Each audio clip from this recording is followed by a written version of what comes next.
Vamos a dar un par de minutos más. Diego, bienvenido. Allá viene otro integrante de la asociación, José Alarcón, el querido Joe. Joe, hola, buenas tardes. Buenas tardes, Almaqui José. Gusto en saludar. Igualmente, un gusto.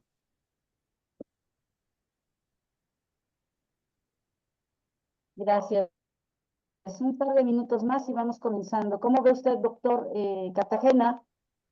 Aquí a la orden, hombre, muy contento de haber sido invitado y muy agradecido de la presencia de todas y todos y cada uno de ustedes, ¿no? En un momento en el que la asociación, ¿no? La World Future Society está cobrando ¿Te puedes relevancia. acercar Me más a tu honra, micrófono? Te escuchamos un poco lejos. así me escuchan, es que traigo Así. un Así micrófono, sí. ¿verdad? Este micrófono es unidireccional, entonces tengo que tenerlo aquí muy pegado a la voz. Estamos Pero igual no, de... les decía yo que estoy muy agradecido de que me hayan invitado al primer evento del capítulo mexicano de la World Future Society. del año. En un momento pues muy importante, pero al mismo tiempo muy grave, en un momento en el que pues muchos de los elementos que ha sugerido el autor de la obra, ¿no? De colaborar con el enemigo, pues estarán sin duda, ¿no? Siendo puestos a prueba. Pero también en un momento en el que el propio autor pues se ha propuesto reformular algunos elementos de su propio trabajo, ¿no? Yo me voy a ir un poco por el canon académico, ¿no? Del desarrollo de cada una de las principales ideas de Hegel y voy a tratar de cerrar con algunos elementos de su propia crítica para, pues, concluir con él que el texto pues está vivo, ¿no? Que hay cosas que se han quedado pendientes, hay situaciones que han resurgido lamentablemente, ¿no? Y que por tanto pues es necesario abordar, ¿no? Abordar a cabalidad, siguiendo el propio compromiso. Formalmente, permíteme presentarte. Sí, como no, gracias. Permíteme presentarte y ya damos inicio formalmente. Bienvenidos quienes se han venido sumando. Te saludaba yo, José, pero creo que estabas en el proceso de ingreso. José Hola, hola. Silvano, bienvenido también. Hola, bienvenidos todos. Pues si me permiten, vamos a dar inicio. Como decía el maestro Cartagena, estamos presentando un texto en un contexto interesante, un texto que, según sabemos, el doctor Adam Keigham está por presentar la segunda edición. Esperemos que nuevamente lo presente en México. Este texto lo conocimos en 2019, editado por la UNAM, Colaborar con el enemigo. Y bueno, pues atención el título, quiero colaborar con quien no estás de acuerdo, quien no te agrada o de plano no coincides en nada. Y para ello, bueno, pues contamos con la participación del doctor maestro Silvino Cartagena. Antes de que me hables un poquito más de Adam Keigham. Él es director de la consultora Ríos Partners, es organizador, diseñador y facilitador de procesos de aconsejamiento a gobernantes, empresarios y líderes que deciden trabajar juntos. Es autor de muchos textos en la materia. Uno de ellos es, aparte del que vamos a presentar, cómo resolver problemas complejos, una novedosa manera de hablar, escuchar y crear nuevas realidades, que fue reconocido en su momento por Nelson Mandela. Y otro texto más que se llama El poder y el amor, una teoría y práctica para el cambio social. Es uno de los más prestigiosos mediadores y facilitadores de procesos de paz. Ha estado implicado en los procesos de transición sudafricana, aquellos escenarios muy célebres que son los escenarios Monflor, y ha trabajado también en procesos de pacificación en Colombia, en procesos de creación de escenarios alternativos de futuros aquí en nuestro país, en México, y en los procesos de México se llamaba México Posible. Eh, los procesos en los que él ha colaborado, por ejemplo, en Colombia, son Destino Colombia, Diálogo Hemisférico sobre el problema de las drogas en Bogotá, de manera muy reciente. Él va y viene, conoce muy bien nuestra región latinoamericana, y ojalá que ahora que presente la nueva edición del libro, pues tengamos oportunidad de tenerlo, ¿no? Incluso nos encantaría, sugerido Conchita, que pudiéramos invitarlo, porque varios de los integrantes de la World Future Society lo conocen, han trabajado con él, como la propia Concepción Olavarrieta o nuestro asociado Mateo Lejarza. Pues no sería imposible que pudiéramos contar con su presencia y nuevamente pues pudiéramos hacerles una invitación a todas y a todos.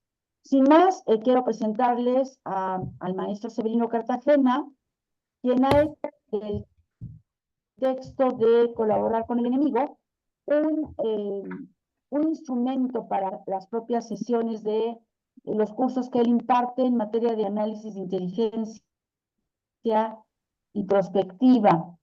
El profesor Severino Cartagena es licenciado en Ciencias Políticas por la UNAM, donde obtuvo mención honorífica, es maestro en Planeación y Seguridad Nacional por el Centro de Estudios Superiores Navales y también es maestro en Sociología por la Universidad Iberoamericana. Es profesor en especialidad y maestría en Inteligencia para la Seguridad Nacional por el INAP. Ha sido docente en el Diplomado de Seguridad Nacional del Instituto Mexicano de Estudios Estratégicos en Seguridad y Defensa Nacionales. Fue funcionario por parte del Centro de Investigación y Seguridad Nacional en áreas de capacitación y análisis. Ha sido comisario de la entonces Policía Federal y después la Guardia Nacional aquí en México, y fue director y creador del primer centro de atención psicológica y estrés postraumático para personal que trabaja en tareas de seguridad pública. Sin más, maestro Cartagena, pues te agradecemos muchísimo tu disposición, tu participación, y adelante, sin más, con la sesión. Muchas gracias, bienvenido. En su cámara lo pueden hacer, solamente les vamos a pedir, por favor, que silencien sus micrófonos para dar paso a la exposición de Cartagena. Muchas gracias. Muchas gracias, maestra Alma Lilia Campos, presidenta de nuestra asociación, de este foro de futuros, ¿no? De este espacio de futuros. Precisamente en Guardia Nacional, mi última tarea fue precisamente elaborar la prospectiva de la Guardia Nacional, ¿no? Para lo cual, pues, recogí muchas de las enseñanzas que compartimos con la maestra Alma Lilia en su momento, ahí con Centro y variada literatura. Esta tarea de los escenarios de la Guardia Nacional, como sin duda en muchas otras instituciones, pues se sigue llevando a cabo. Bueno, como bien decía la maestra Campos, yo tengo desde 1998 una participación en la que fue primero el diplomado, luego la especialidad y finalmente la maestría en inteligencia para la seguridad nacional. Últimamente en las materias por lo menos desde 2005, sí, desde 2005 en las materias de análisis de inteligencia y de agendas de riesgos. Como ustedes saben, las agendas de riesgos fueron introducidas en el Plan Nacional de Desarrollo en México con la finalidad de establecer un marco normativo praxeológico para guiar la actividad de inteligencia para la seguridad nacional. Entonces, pues esa línea es que hemos ido ingresando y luego profundizando, ¿no? En los diversos aspectos del tema. Por mi parte, pues yo he tratado de dar de desarrollar un curso que vaya incorporando, ¿no? Los avances en materia el estudio de la inteligencia, que puedan ser más bien diversas ramas de estudios que puedan ser útiles para la comprensión del análisis y para su mejora y proyección. Así fue que en 2015, por ejemplo, entramos con el tema de lo que se llama la inteligencia proactiva, ¿no? Teniendo como factor de cambio el análisis, ¿no? De la mano de los autores de las obras sobre el policía como solucionador de problemas, por ejemplo, en 2015. En 2018, el tema, introdujimos la categoría de curaduría de la información para incorporarla al estudio de la inteligencia, ¿no? De la mano de, de un libro similar, ¿no? Curaduría. Y bueno, y en 2019 precisamente, ¿no? En la FIL de, a diferencia de Conchita, gracias por tu presencia y tu comentario, ¿no? A diferencia de Conchita y de varias otras personas que han tenido la oportunidad del trato con Adam Kejin, pues yo llegué a Kejin por su libro, en el stand o el espacio, ¿no? De la UNAM, estaba presidido precisamente por esta obra que, pues fue, a mi juicio, por lo menos el bestseller de 2019, ¿no? Lo vimos en la FIL de minería en primer lugar, lo vimos en la Feria del Libro Universitario de julio, la vimos después en la FIL de Guadalajara, y así sucesivamente, ¿no? Un libro que tuvo pues muy buena acogida. Antes que nada, yo quisiera hacer un comentario a propósito de este tipo de obras, ¿no? Últimamente, el storytelling de la escritura, ¿no? Sobre científica o como este caso, ¿no? Una obra que quiere, pues, divulgar un planteamiento renovado e interesante sobre cuestiones de paz. Tienen títulos un poco de libros de autoayuda, ¿no? Tienen títulos de bestseller, ¿no? Nada menos, el Premio Nobel de Economía se lo acaban de otorgar a 3 economistas, ¿no? 2 de los cuales escribieron un libro que se llama James Robinson, ¿no? Y Daron Acemoglu, que se llama ¿Por qué fracasan los países? Entonces, parece que cierta manera, ¿no? De establecer el storytelling, aún tratándose de literatura muy seria, se ha impuesto mucho en nuestro medio, ¿no? Y esto se explica en parte, pues, por la competencia, ¿no? Que se establece entre tantas fuentes, autores, escuelas, tradiciones, ¿no? Que buscan, pues, seguir atrayendo, ¿no? La atención del lector. En el caso de Kehen, pues es un libro que coeditó la UNAM con el Centro, ¿cómo se llama? De Derechos Humanos, ¿no? La CNDH, la Comisión Nacional de Derechos Humanos, y con pues con un patrocinio de esa magnitud, ¿no? Así resulta un poco disonante, ¿no? Un título, pues más aparentemente comercial. Pero bueno, es el signo de nuestros tiempos, ¿no? Si hoy un libro que tiene título de bestseller, ¿por qué fracasan los países? Ganó el Nobel de Economía el año pasado, pues vayámonos acostumbrando, ¿no? A esas circunstancias. Lo cual, sí, entiendo que sin quitarle seriedad, pues trata de insertarse, ¿no? En el interés de un público amplio. Bien, y como les explicaba hace un momento, en mi curso de análisis de inteligencia, pues es uno de los textos que viene casi al final, y el tema es precisamente qué tipo de inteligencia tenemos que generar precisamente para colaborar con el enemigo, ¿no? O sea, la inteligencia pues es muy proclive, ¿no? Pues está bien establecida como una rama del conocimiento político, ¿no? Que busca precisamente confrontar a los posibles rivales, ¿no? Y sumar posibles adeptos, pero ¿qué tendríamos que decir, ¿no? En materia de análisis si de lo que se trata es de colaborar con el enemigo. Tenemos un antecedente histórico prácticamente muy remoto, ¿no? Tiene más de 6 décadas, y que se refiere precisamente al tema de la crisis de los cohetes en Cuba. Probablemente ustedes recuerden, ¿verdad? Que se plantea el tema, se genera la eclosión, y el presidente Kennedy, ¿no? Le da la instrucción a su hermano, ¿no? De integrar un grupo que se hiciera cargo del tema mientras él daba la cara, ¿verdad? Y que además dio pábulo a toda una formación de conocimiento político estratégico especializado que se arraigó, ¿no? En lo que se llamó la esencia de la decisión, ¿no? El famoso libro que recoge todo este asunto de la crisis de los cohetes. ¿Y cuál fue la premisa que le señaló Kennedy a este grupo que se armó, un grupo de 4 o 5 personas que tenían a su cargo precisamente dar respuesta al tema? Uno dijo, no humillar a Khrushchev. Él sabía que la posición de Khrushchev era bastante vulnerable, él había denunciado, ¿no? los crímenes de Stalin, ¿no? En el último congreso del Partido Comunista de la Unión Soviética, pero sabía que solo contando conclusive, iba a ser posible desescalar el conflicto. Y los puso a trabajar. Entonces, no sería la primera vez que tenemos que colaborar con el enemigo, ¿no? Y la crisis no solo se atenuó, ¿no? Sino que se dio por terminada poco tiempo después. Ya los resultados políticos y las tragedias personales, bueno, pues estarían en otro nivel, ¿no? Pero el tema entonces de colaborar con el enemigo no es nuevo.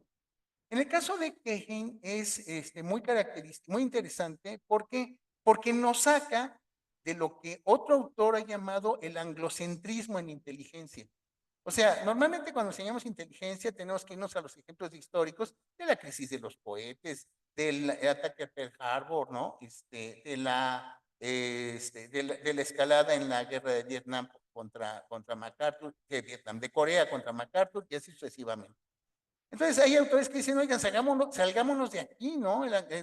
Los ejemplos americanos son buenos, son típicos, pero no necesariamente paradigmáticos.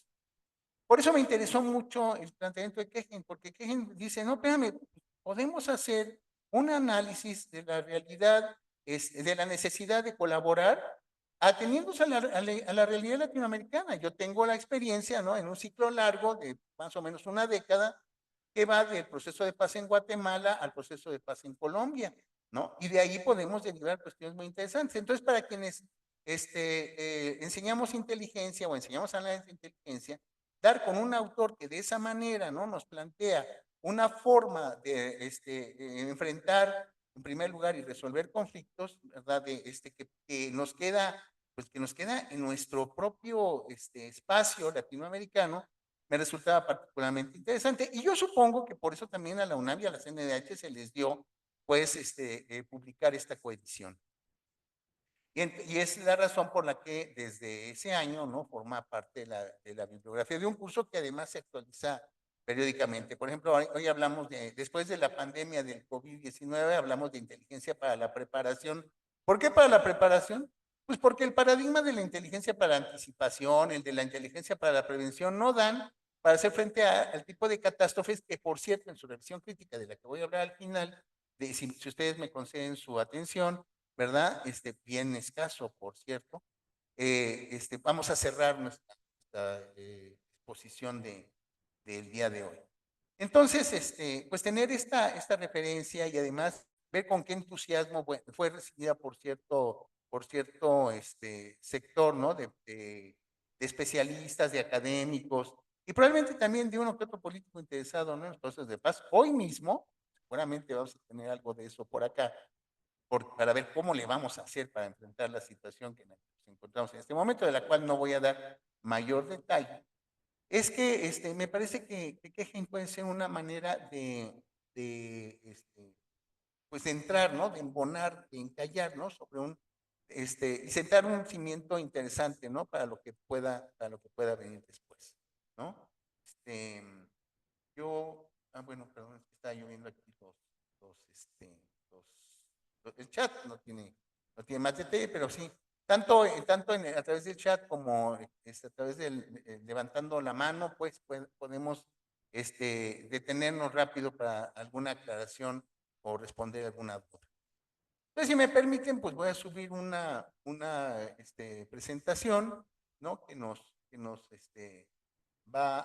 Con la que voy a tratar de hacer un poquito más terso el recorrido por esta lectura. No sé si están viendo, ¿verdad? Quiero pensar. Sí, sí se ve. ¿Gustas, maestro? Tienes un delay. Si gustas estar más cerca de tu micrófono, de repente te perdemos un poco. A ver, el delay. Y es que luego yo también hablo un poco rápido. Bueno. Ahí está, perfecto. Gracias. Entonces, me parece que la base o el fundamento del enfoque es que vivimos una realidad multinivel cuyos actores están de tal manera organizados en lo interno y están de tal manera dispersos en diferentes espacios y niveles que ameritan una atención específica a cada uno. O sea, nuestro trabajo habitual de agregar y de integrar, como solemos hacerlo en política de manera habitual, no considera necesidades de inclusión y de reconocimiento de actores específicos. Entonces, por eso es que la uno de este diagramita, ¿no? ¿Cómo nos relacionamos con nuestros colaboradores? Empieza precisamente con una crítica al tema de enfocarse en el bienestar y la armonía del grupo, el todo superior. Esta idea de un todo superior que puede ser el equipo, que puede ser el grupo, que puede ser la organización, que puede ser el sector, que puede ser la región o que puede ser la nación en su conjunto, nos dice Kehin, es pues casi es una invención. De hecho, hay quienes dicen, ¿no?, que la nación es un ser de razón. Entonces, enfocarse en un todo superior podría haber tenido ventajas en un momento determinado, pero hoy por hoy, esta idea del todo superior palidece ante la dinámica y la agencia de un conjunto de actores que están ahí muy vivos, interactuando, demandando cosas, etcétera. Por eso es que en la colaboración elástica nos dice Kehin, hay que aceptar el conflicto y la conexión. O sea, no estamos conectados necesariamente en el lazo amistoso o familiar, estamos conectados en el conflicto. ¿Y por qué? Pues porque vivimos una realidad en la que tenemos que interactuar con actores, con olones múltiples y diversos. Esos olones de los que habla Kehin tiene elementos de una terminología bien específica. El concepto de olón, por ejemplo, el concepto de enemificación, del que él habla también, ¿no?, que además es ahorita lo que estamos viviendo con mayor intensidad en este momento. Forman parte también de un léxico propio que busca situar de una manera específica el tipo de planteamiento que él nos quiere ofrecer. Entonces, aceptemos el conflicto y la conexión y habituémonos a tratar con olones múltiples y diversos. ¿Qué quiere decir olones? No son solo partes de un todo, son un todo ellos mismos. Así se reconocen, tienen identidades específicas que es necesario reconocer si queremos realmente hacer un buen trabajo colaborativo. De hecho, la idea de lo colaborativo es algo que nuestro autor revisa, ¿no? Revisa y critica para luego volverse a criticar él a sí mismo, como vamos a ver al final, si ustedes me lo permiten. ¿Cómo adelantamos nuestro trabajo? Nos dice Kehin. En la colaboración convencional convertimos un problema en una solución a través de un plan óptimo. O sea, nos imaginamos una solución óptima y solo una. La colaboración convencional es mucho de análisis deductivo, es mucho de encontrar una solución única y principal. Mientras que en la colaboración elástica experimentamos formas de avanzar, ¿sí?, reconociendo la emergencia de múltiples posibilidades. Es decir, él nos plantea un enfoque un poco más creativo del tema cuando estamos hablando de colaboración elástica. El planteamiento de Kehin también se abre, o sea, no es pura teoría, se abre también al enfoque práctico, es decir, hacer las cosas en tiempo, hacerlas oportunamente, emprender cosas y lograr resultados. Más que resultados, logro. ¿Cómo participamos de nuestra situación? ¿Qué dice la colaboración convencional? Cambiando lo que hacen los demás. O sea, un líder es alguien que consigue, ¿no?, sumar vocaciones para que las demás personas cambien. En cambio, en la colaboración elástica, nuestra participación consiste en entrarle al juego, en co-crear realidades múltiples, cambiando nosotros mismos. Hay un supuesto psicológico inclusive, ¿no? Aquello que quieres cambiar en los demás, lo tienes que cambiar en ti mismo. Es uno de los supuestos del planteamiento Kehin, ¿no? Entonces, cambiar nosotros mismos, aceptar el conflicto, reconocer una multiplicidad de actores en su singularidad e incluirlos, ¿no? Y además ir avanzando de manera exploratoria, experimental en la solución de los problemas, serían los tres elementos básicos, ¿no?, de este planteamiento, de este momento, ¿no?, de la colaboración elástica. Nuestro autor, ¿no?, y nuestro autor empieza pues con lo que estamos viviendo ahorita, ¿no? Yo creo que los ejemplos y los casos de la enemificación pues, están clarísimos en este momento, ¿no?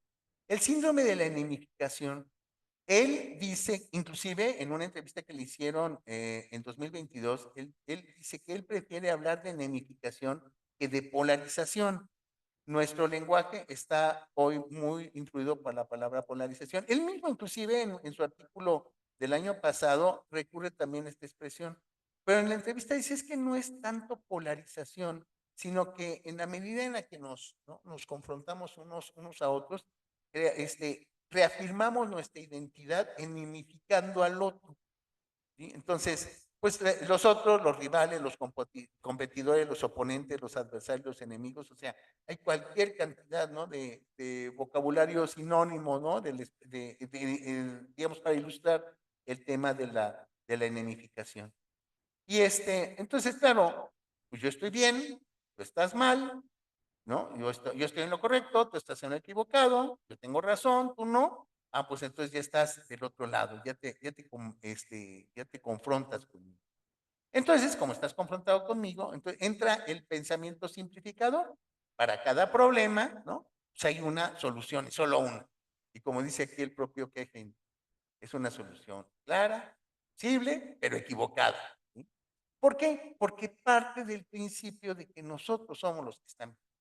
Y eso, nos dice Kegen, es un supuesto falaz que debemos revisar en todas nuestras interacciones en lo futuro, si lo que queremos es lograr un nivel de colaboración. La idea de la colaboración elástica, a diferencia de lo que sostendría un libro convencional de autoayuda, no es una finalidad en sí misma, no es aquello a lo que tenemos que llegar necesariamente. Para alcanzarla, nos dice que tenemos que dar una serie de pasos y considerar una serie de situaciones. Entonces, de manera simple, ¿no? Nos dice Kegen. En la colaboración convencional tenemos que controlar los elementos o las premisas para lograr el cambio. En la colaboración elástica dejamos en el cambio, ¿no? El control. Fíjense qué interesante. ¿Cuánto implica, ahora sí que entiendo el vocabulario de autoayuda, cuánto implica de fluir, ¿no? Y de dejar ir el hecho de que el control, de aceptar que el control está en el cambio. Es el proceso de cambio el que establece el control y no partir de la premisa, digamos, fácil, ¿no? De que para emprender una acción de cambio tenemos que tener el control. Y lo que les decía yo hace un momento, la colaboración es la única opción, ¿eh? Es muy claro, o sea, no es la única opción, la colaboración es más bien algo improbable, ¿no? No podemos descifrar cómo colaborar hasta que entendemos cuándo colaborar. No es algo que podamos, de lo que podamos ser, ¿no? Una premisa mayor, fundamental, ¿no? Hay las situaciones, y eso es otra característica, un enfoque situacional. Las situaciones nos dicen cuándo colaborar. Debemos decir cuándo colaborar, ¿por qué? Porque hay otras posibilidades, ¿no? Además de colaborar, está la de adaptarse a una situación, está la de forzar una situación, o está alejarse de, ¿no? Y por tanto, si es relevante, y ese es el primer elemento que yo manejo en mi curso, ¿no? De análisis de inteligencia, es que el analista tiene que ser muy consciente de la comprensión de las oportunidades y riesgos de cada opción. Aquí sigo, ese sí, a un teórico de la inteligencia que tuvimos en CISEN a finales de los 90, que murió en 2015, que es Jack Davis.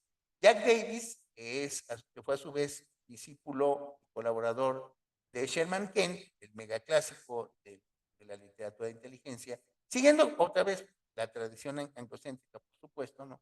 Nos dice eso, es que el analista tiene grados de libertad. ¿Para qué? Para generar alertas, para identificar oportunidades y para identificar cosas que pueden ser poco probables, pero si ocurren, pueden tener múltiples consecuencias, lo que con el tiempo se ha llamado el cisne negro. Entonces, en este enfoque, ¿no? El enfoque de Kegen, lo que tenemos que hacer es ver ¿Cuándo podemos, cuándo se vale, cuándo es posible, cuándo es viable plantear el tema de la colaboración? Y aquí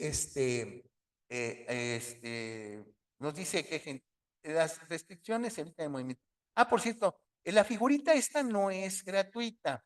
De hecho, yo debía haber pedido, como nos lo pide el autor, aquellos que han leído el libro se acordarán, que lo que nos pide el autor es que en cada paso de la lectura nos estiremos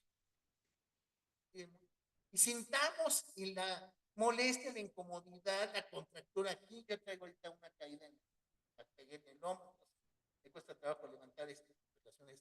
El dolor dulce, el estiramiento, ¿no? Es esa sensación, ¿no?, corporal, ¿sí?, del movimiento, lo que nos va a preparar, ahora sí que no solo en concepto, sino también de manera corporal para la colaboración. Por cierto que no es el único autor que, viniendo de una tradición inspirada en Gandhi y articulada en el pensamiento y la acción de Nelson Mandela, por cierto que Kehin acepta que no conoció a Mandela, pero sí recibió las felicitaciones por su obra, que habla, que también surgió, ¿no?, que surgió y se ha derivado en otro enfoque, lo que se llama la comunicación no violenta de Marshall Rosenberg, ¿no? Marshall Rosenberg también, él más se va por las claves de la comunicación y cómo es que a veces aún con la mejor intención, estamos diagnosticando, estamos aconsejando sin que nos lo pidan, ¿no?, pero estamos ejerciendo violencias, ¿no? Ahora que las violencias se han vuelto tan sutiles, el enfoque de Rosenberg de la comunicación no violenta ha cobrado mucha relevancia. ¿Y por qué lo comento? Perdón. ¿Y por qué lo comento? Porque estas dos escuelas de pensamiento surgen de una línea histórica de continuidad que empieza con el pacifismo de Mahatma Gandhi, la no violencia de Mahatma Gandhi, y esta capacidad genial de integración que logró Nelson Mandela para hacer un cambio digamos, en trazar una línea de cambio en Sudáfrica, fundamental, ¿no? Y ejemplar y aleccionador. Entonces, por eso el monito que ven ustedes ahí no es solamente una ilustración, ¿no? Es esta tensión, ¿no? Esta tensión, ¿por qué? Porque las restricciones evitan el movimiento. Y no saber cómo cambiar, pues nos puede llevar o a retirarnos, ¿no? O a frustrarnos. El manejo del cambio, entonces, dice nuestro autor, pues debe, ¿no? Debe asumir el control. Entonces, ¿en qué consiste la transformación? Vaya que estos años hemos hablado de transformación, vaya que estos años hemos hablado de bienestar, ¿no? La transformación no reside en seleccionar opciones fijas ya existentes o antiguas, sino co-crear nuevas. La idea de co-creación que ustedes sin duda han encontrado en muchísima y amplísima literatura, ¿no?, sobre estos temas sociales. La transformación atrae ganadores y perdedores, pero en todo caso los involucrados deben estar dispuestos a cambiar y aprender. Vamos a ver también, por cierto, la diferencia muy al final entre estar involucrado y estar comprometido. De eso no nos quepa duda, aunque varios de ustedes, sobre todo que han leído la obra, pues, y que me están haciendo el favor de participar en este taller, pues, recordarán muy bien, ¿no? Estirarse causa flexibilidad, ¿no?, pero también produce molestia. Entonces, por eso es que la colaboración debe darse paso a paso, debe darse con apertura a las posibilidades, ¿no?, y dejar de tratar de cambiar lo que los demás están haciendo, ¿sí? No es nuestra tarea estar predicando, ¿no?, evangelizando al otro, es reconocer y entrarle al tema. Y aquí, creo que aquí se resume se sintetiza, ¿no?, el planteamiento de que nos dice, bueno, hay 5 maneras, ¿no?, de manejar las situaciones problemáticas. O sea, tomando en cuenta esto, ¿no?, colaborar, adaptarse, forzar o alejarse, entonces digamos, ¿qué podemos hacer? Primero, la pregunta central es, ¿podemos cambiar la situación? Bueno, pues no podemos cambiarla. Bueno, no la podemos cambiar. ¿La podemos soportar como está? Bueno, No, entonces yo prefiero alejarme, marginarme, hacerme a un lado. No la puedo, sí la puedo soportar, bueno, entonces me adapto, ¿no? Pero observemos esto. Cada una de las soluciones que no van en la línea de la colaboración son unilaterales, ya sea por parte del que domina o ya sea por parte del dominado. Digamos que sí podemos cambiar la situación. ¿Lo podemos hacer unilateralmente? Sí. Entonces forcemos las cosas, forcemos la situación, obliguemos al otro, detallemos sus responsabilidades, ¿no? Sus obligaciones, sus cumplimientos, el desempeño que se espera de él. No, no podemos hacerlo unilateralmente. Bueno, entonces podemos controlar el cambio. Lo que decíamos hace un rato, ¿no? La colaboración convencional parte del supuesto de que primero controlamos y luego cambiamos. Pero la colaboración elástica parte del supuesto contrario. No, no podemos controlar, pero sí podemos cambiar y podemos dejar, ¿sí?, el control en el cambio, que sea la misma dinámica de las cosas a las cuales, por supuesto, las cuales vamos analizando y por supuesto vamos respondiendo, ¿verdad? Lo que va a marcar la pauta.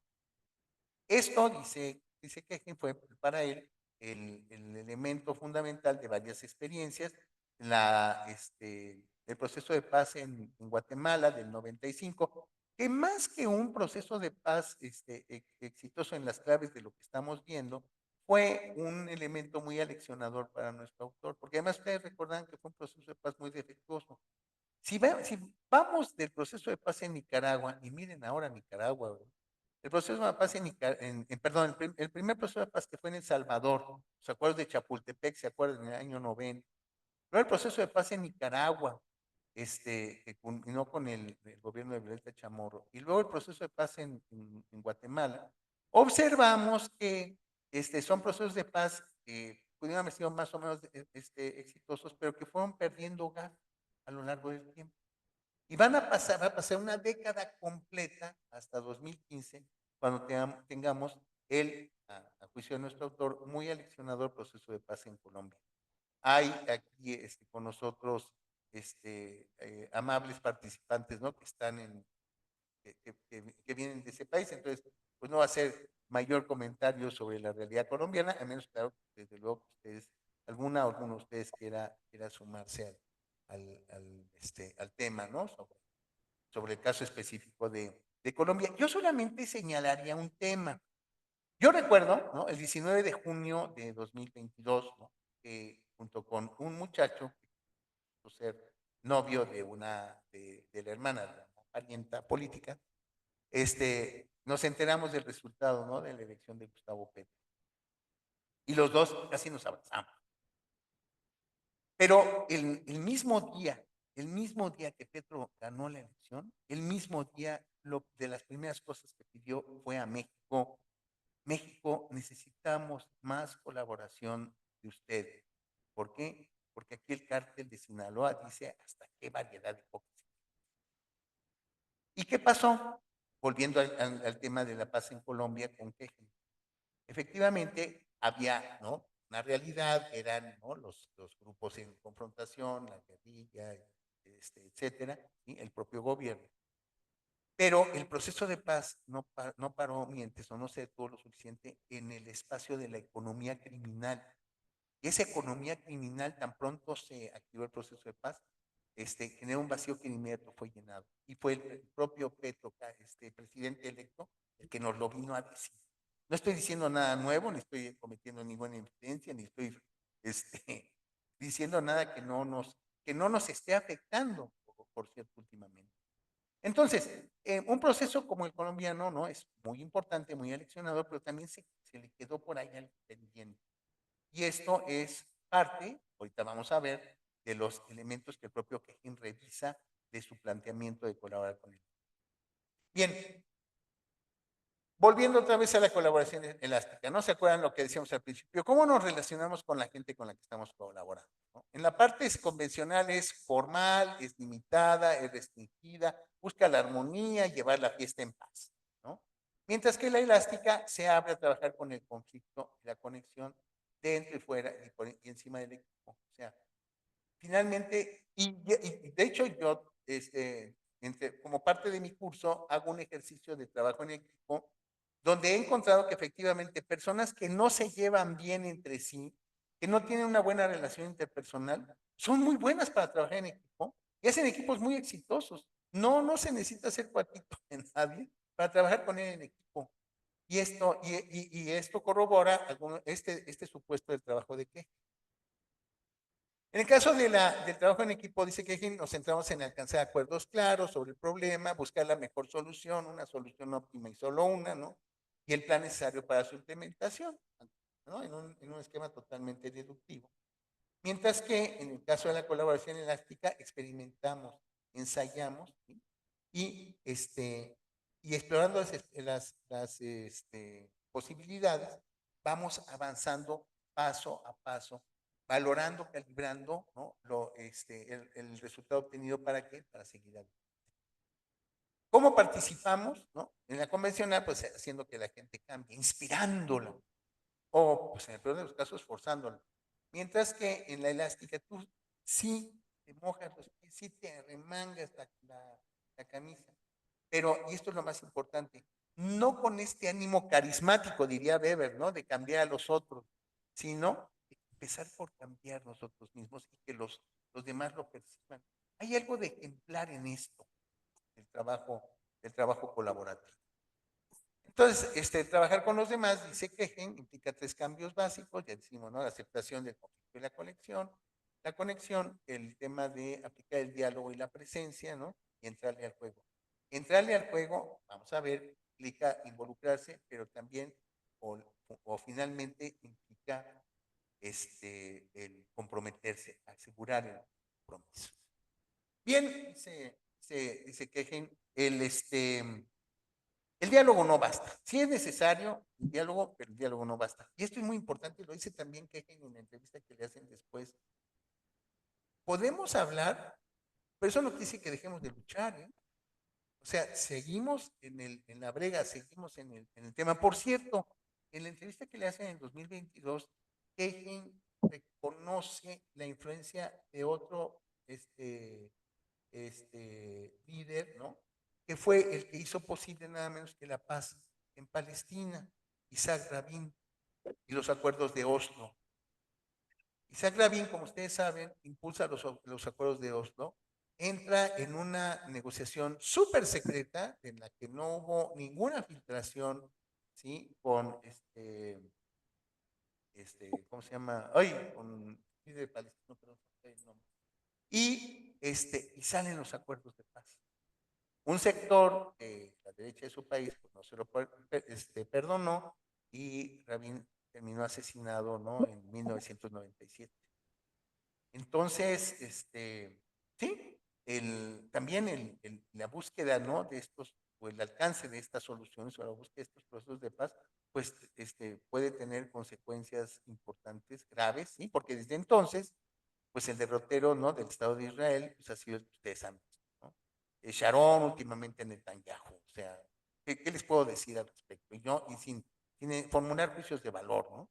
Pero hoy mismo, pues estamos tratando de impulsar un proceso de alto al fuego, ¿no? Ni siquiera de paz, mucho menos de desarme, ¿no? Lo que está pasando en Israel, en Gaza y en Cisjordania. Entonces, Kegen es entonces muy congruente, muy consecuente con la idea de ir desmontando y mostrándonos de manera analítica los mecanismos de la colaboración elástica. Y no es una prédica, digamos, de échale ganas, ¿no? Sino que dice, es que sí necesita compromiso de tu parte, sí demanda el diálogo. El diálogo es una condición necesaria, pero no es suficiente. Entonces tenemos que aceptar, por conflictivo que sea, que hay una conexión. De hecho, a pesar de que Kegen no se asume él mismo como un mediador, sí abreva de cierta corriente de la mediación de conflictos que se desarrolla a finales de los 90, que es la mediación como negociación. En un libro ya clásico de Rubén Calcaterra, del 2004, Él dice, es que tenemos que aceptar el hecho de que la mediación de conflictos, ¿no? Ya no es esta idea tradicional de que hay el fiel, ¿no? El fiel de una balanza en la que entran dos intereses contrapuestos, ¿no? Hasta que se encuentra la solución y cada quien se lleva sus canicas y se va a su casa. Lo que dice este autor, siguiendo las enseñanzas de Remo Engelmann, ¿no? Es que hoy la mediación de conflictos tiene que ser negociada, tiene que ser el fruto de una negociación y por tanto el mediador debe mantener una independencia respecto de las partes. El mediador, dice Calcaterra siguiendo a Balbi, necesita poner a las partes a negociar y para eso necesita información de esas partes. ¿Para qué? Para mantener su autonomía respecto de ellas. Esta idea del mediador como el que pone a negociar a las partes es uno de los supuestos que el propio Kegen, digamos, es cierta influencia que el propio Kegen recibe, pero que no le gusta porque le supone que lo confundan con un mediador. Sí, la idea de la mediación como negociación me viene bien, pero no me llamen mediador, mejor llámenme facilitador. Lo mismo es facilitar. Y para facilitar hay dos etapas, ¿no? O hay dos fases o dos caminos. Uno que es la facilitación directa, que fue el caso, ¿no? De Kegen en su vínculo, en el vínculo que formó con Álvaro Uribe, ¿cómo se llama? En el conflicto en Colombia. Pero también yo puedo entrar como asesor, que es el caso de la participación de Kegen, la última, en Chile. Ustedes saben, ¿no? En Chile, el presidente Boric entró con la misión de trascender la constitución vigente en Chile y entrar a un nuevo proceso constitucional que fuera compatible con la vida en democracia. No lo logró, ¿se acuerdan que a pesar de que sea su propósito, ya a la hora de hacer un referéndum para ponerlo en práctica resulta que no, que la sociedad chilena no quiso, ¿no? Lo cual además ha implicado pues un retroceso en cuestiones de calidad de vida, etcétera. Pero bueno, en fin. Y ese es el tema también. Hay que entrarle, pero también aceptar lo contingente. O sea, nada está preestablecido. ¿Sí? Siempre habrá elementos que tengamos que, emergentes que tengamos que considerar. Y esto es algo que a mis alumnos de análisis de inteligencia les digo cuando abordamos el tema, ¿no? No estamos ahí no hay un repertorio, no hay una receta de cocina, por supuesto, pero tampoco hay un repertorio de soluciones preestablecidas, ¿no? Tenemos que estar siempre abiertos a la posibilidad de cambio. Entonces, y aquí entra lo que él llama los motores, ¿no? Los holones interactúan con base en dos motores. ¿Cuáles son los motores? El motor del poder y el motor del amor. El motor del poder, ¿verdad? Hace todo para qué? Para establecer algo. En el vocabulario de Kegen, establecer es igual a tomar decisiones. Entonces, el poder es el motor de la autorrealización, es la toma de decisiones, es la diferenciación, la individuación. La idea de Kegen dice es que todo actor, ¿no? O toda agencia se manifiesta en esta dualidad, la dualidad del poder, la dualidad de tomar decisiones, de actuar, de afirmarse, de realizarse, pero también está el motor del amor. El amor es lo que mantiene la unión, une lo separado. Y su impulso se manifiesta en la actitud de participar. Como parte de mi curso, yo normalmente tengo me detengo en un tema que son los estilos de liderazgo de Redding. Y vemos que la participación es uno de los elementos del liderazgo integrador, pero no es el único. Por ejemplo, ser guía de tu gente, sobre todo cuando tienes grupos muy grandes que además a la mejor no tienen tanta educación, ¿no? Pues lo mejor es asumir la actitud del guía. Pero bueno, aceptemos con Kegen, ¿no? Que lo fundamental es aquí la participación, ¿no? Y en los grupos, pues, que generan homogeneización e integración. Ojo, integración, que no inclusión. ¿Y por qué digo esto? Lo voy a señalar al final. porque en su última y más reciente crítica de su propia idea, ¿no?, de colaborar con el enemigo, Hegel nos dice, está bien el poder, está bien el amor, pero ¿y la justicia? Porque la idea de justicia es la que está detrás del principio de la inclusión. No la desarrolla, ¿eh? Es más, me parece que todavía está tratando de encontrar una buena idea de justicia sobre la cual trabajar. Pero entonces él dice, ya en su revisión de su propio texto, dice, es que no son dos, son tres los motores. Es más, la justicia es necesaria para materializar el motor de la vida. Y entonces, aquí un poquito más analítico nos dice, bueno, el amor, cada uno de estos motores tiene tres lados, el lado generador, el límite y el lado degenerador. En el caso del amor, ¿no?, el lado generador es participar, mientras que en el caso del poder, el lado generador es establecer. ¿Por qué están ligados entre sí? Porque Hegel no se decanta en formular leyes, ¿no?, de su propia teoría, pero sí nos habla de un principio fundamental. Si tú dejas participar, tienes que establecer. Si nada más dejas participar, la gente no ve dirección, no ve rumbo, ¿no? Si nada más te dedicas a establecer, la gente o el equipo, etcétera, no ve reconocimiento. Entonces, si te abres a la participación, es indispensable que tomes una decisión. Perdón, yo hay un ejemplo muy prosaico al respecto, ¿no? Llega tu hijo y te dice, oye, papá, quiero ir al cine. Sí, ¿qué película van a ver? ¿Y a qué horas? ¿Quién va a ser? Etcétera, ¿no? Y el chamaco te dice todo, te abriste la participación. Pero luego, ¿qué le contestas? No, pues ve y habla con tu mamá. No estableciste, no decidiste, no resolviste, perdiste la oportunidad. Para el otro chavo no te va a pedir permiso. Entonces, por cierto que le hace referencia a las relaciones de pareja, como parte del tema. Entonces, no, aunque no busca ser canónico, ¿no? Sí nos dice, mira, si te abres a la participación, tienes que establecer y de asumir el costo y las consecuencias. Por eso el nivel y grado de compromiso que implica su enfoque. La reacción que señala el límite, capitular, rendirse, ¿no?, que no es lo mismo que aceptar, resignarse, en el caso del amor. En el caso del poder es resistir, ¿no? Decía por ahí, me acuerdo mucho de un cartón que leía por ahí, nunca desista, resista. El poder entonces es, lo que señala el límite es la resistencia. Hoy quienes se ven a sí mismos como vulnerables y hasta posibles víctimas dicen, sí, pero hay que resistir. Y el lado degenerador del amor es la manipulación, ¿sí?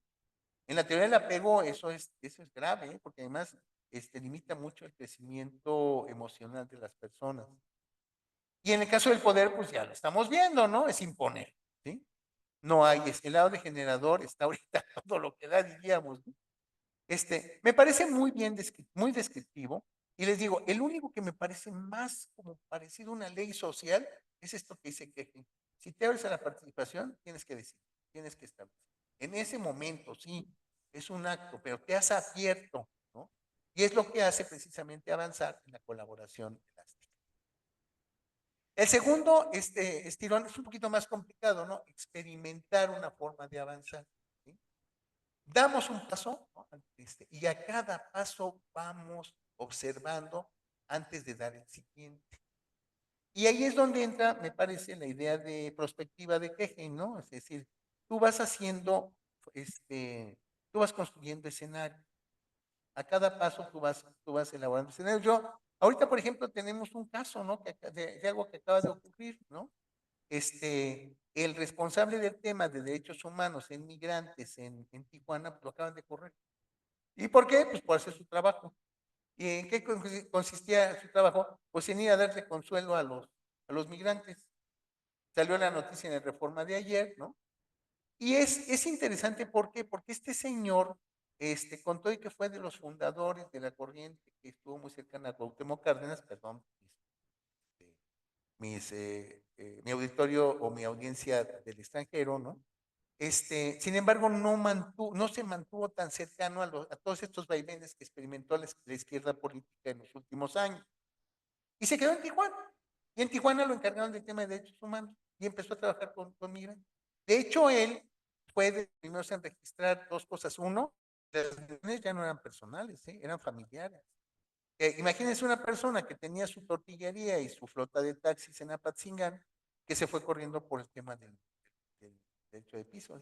Y se quedan en condiciones de migrantes, de gente que quiere un refugio para seguir viviendo en otro lado, ¿no? Pero como familia.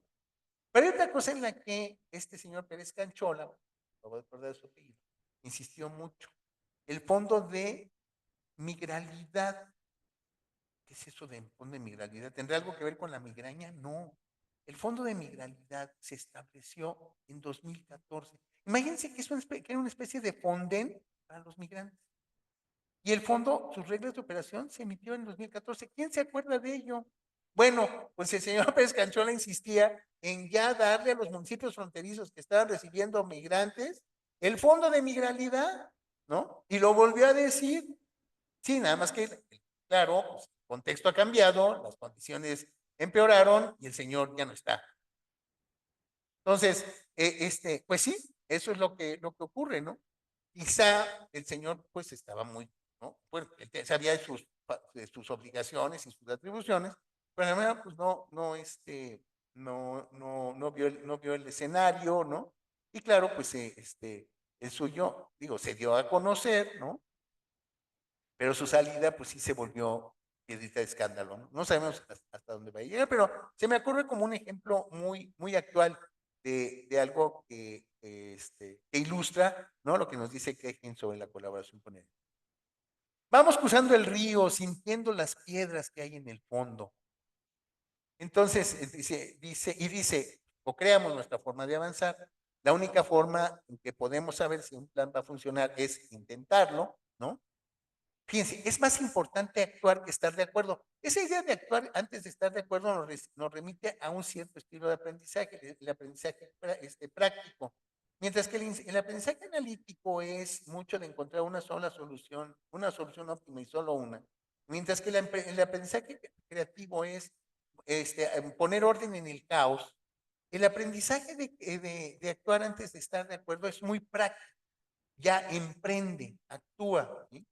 Generando las condiciones bajo las cuales los participantes pueden actuar de manera libre y creativa. O sea, no te impongas, actuar no quiere decir imponer, sino abrir el espacio de posibilidades. ¿Para qué? Para marchar hacia adelante. Y bueno, aquí está una expresión un poquito, algo que busca ser muy gráfica, ¿no? De las estrategias que puede seguir, ¿no? Una estrategia perseguida, puede ser deliberada, realizada, pero siempre, siempre atento a lo que puede ser algo emergente. Se avanza por medio de procesos emergentes. Una de las reflexiones que hace en la revisión de su propia teoría habla precisamente de esto. Sí, el problema es que hoy por hoy los procesos emergentes tienden a ser o disruptivos o catastróficos. Y para eso tenemos que estar preparados también. Eso no viene en este libro, pero Kejen está muy consciente de que los desarrollos de los últimos años, quizás de los 2 últimos años, van mucho por allí, ¿no? De la inteligencia artificial disruptiva a los fuegos en California, hoy reavivados, por cierto, catastróficos. Y entonces lo que plantea es que nuestro avance no puede ser en línea recta, no hay un trazado, no hay una hoja de ruta que diga vas de acá para allá, ¿no? Tienes que ir, ¿no? Ensayando a cada paso. Esta idea de ensayar implica, y eso no lo dice Kejen, pero hay otro autor espléndido, de un libro maravilloso que se llama Juntos, se llama Richard Sennett.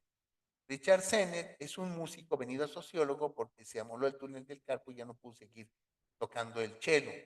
Pero esa experiencia de la orquesta de cámara le dio para escribir 3 libros precisamente sobre el tema de la cooperación. Uno particularmente, el de Juntos, ¿no? Que habla de eso. Y ahorita vamos a ver por qué es tan importante el enfoque de Sennett, ¿no? En el planteamiento crítico de Kejen en su obra. Hay 4 formas de hablar y escuchar, ¿no? Presenciar, así como para ¿cómo se llama? Ir observando, ir detectando, eventualmente diagnosticando, ¿no? Dialogar, dialogar con lo que otro autor, ¿no? El autor del pensamiento lateral, ¿no? Edward de Bono señala como el sombrero negro, ¿no? Hablar de mi experiencia, ¿sí? Descargar, ¿no? La verdad, lo que estamos viendo ahorita, ¿no? Ya lleva, ¿cuántas órdenes ejecutivas? Ayer se contaban 42 descargas, ¿no? Y se va a seguir habiendo descargas, ¿no? Descargar, esta es la verdad, esto es lo que yo digo, esto es lo que me guía, esto es lo que me empuja, ¿no? Y vamos a correr a estos, y vamos a intervenir en aquello, y además vamos a meternos al deep state. De hecho, yo estoy escribiendo ahorita un artículo sobre el tema de la inteligencia para la gobernanza, a partir de una ponencia que tuve en el INAP en diciembre del año pasado, precisamente porque ahorita la gobernanza había sugerido ciertos cambios en nuestro entendimiento del ciclo de inteligencia, que pues ahora que se desactivan los mecanismos de la gobernanza y la rendición de cuentas, pues pasan, vuelan por los aires, ¿no? Y hay que recuperarlo. Bueno, entonces, y finalmente debatir, ¿no? Debatir, entrar, ¿no? Entrar en el diálogo ya, pero en la confrontación de temas, de realidades, en pie de igualdad. Y luego nos dice, bueno, a partir del tercer estirón, ¿no? De entrarle al juego, ¿sí? En la colaboración elástica es, a ver, la maestra Campos tuvimos un jefe hace décadas, ¿no? Tenía en la entrada de su oficina un letrero que decía, si no eres parte de la solución, eres parte del problema, ¿no? Pues ese es el tema de que usted tiene que cambiar si quiere ofrecer soluciones. Si no trae soluciones, mire, se va a llevar usted una filípica, ¿no? Bueno, son nosotros los que tienen que cambiar. Usted es parte del problema, es usted el que tiene que cambiar. ¿Por qué? Porque es usted parte del problema. En la colaboración elástica dice, no, tenemos que enfocarnos en decidir de cara a los retos. Ahorita vamos a ver que es algo más que involucrarse. Necesitamos cambiar lo que nosotros estamos haciendo. También en mi experiencia del CISEN, ¿no? Tuvimos un evento muy exitoso por ahí del 98. Perdón si les hablo de historias que ocurrieron antes de que la mayor parte de ustedes naciera. Pero yo me acuerdo que al terminar, al evaluar un evento que fue exitosísimo, nuestro director general nos preguntó, ¿qué salió mal? Oye, pero es que no viste. Sí, pero ¿qué salió mal? Bueno, pero no te diste cuenta que todo el mundo salió contento, complacido. Sí, pero ¿qué salió mal? Bueno, sí, salió mal esto, salió mal aquello. Una palabra que el maestro de ceremonias dijo que nadie entendió, ¿no? Y así, sí salieron cosas, 3 o 4 cosas mal. ¿Sí? Esta es lo que hay que cambiar. En la colaboración elástica es ser críticos, ¿no? Y por muy exitosa, feliz, ¿no? Que haya sido nuestra experiencia, hay que ver qué es lo que hay que cambiar. Pero hay además un principio estratégico por el cual es necesario cambiar lo que estamos haciendo. ¿Por qué? Porque el éxito de hoy es el fracaso del mañana. Eso no solo lo plantea, lo supone Kegen, ¿no? Lo dice, por ejemplo, Catherine Schulz en su libro En defensa del error. ¿Por qué? Porque nos quedamos con lo mejor de la experiencia y no validamos aquello que en realidad configuró un obstáculo que después puede ser insuperable. Necesitamos cambiar lo que estamos haciendo, pues, para ir tanteando, ¿no? Los avances, para ir construyendo los escenarios, ¿sí? Y para que podamos efectivamente hacer de cada experiencia un elemento transformador. Ese es, digamos, lo que sería, digamos, la base de la colaboración elástica en el tercer estirón, ¿no? Y entonces, ¿cómo te puedes identificar con una situación? Bueno, si es el director, ¿no? O el espectador, pues estás aparte, encima o afuera, ¿no? Estás encima y entonces eres el director, o estás aparte y eres el asesor, o estás afuera y eres el observador. Ah, está bien, y quieres hacerle así, haces. Pero si estás trabajando en un planteamiento de colaboración elástica, tienes que ser co-creador de la situación, tienes que formar parte de ella, ¿sí? En esta dinámica de reconocer que hay olones afuera, que son todos, que tú los puedes ver como partes de una realidad, pero que se ven ellos a sí mismos como todos, como una totalidad cada uno. Y que por tanto, ¿no? Requerirán de un trato en el que tú tengas que balancear la participación con el establecimiento o a final de cuentas el poder con el amor. No es más bien el amor con el poder, ¿sí? Y al final de cuentas nos dice nuestro autor, su remate, ¿no? Genial. En unos huevos con jamón, la gallina está involucrada, pero el cerdo está con.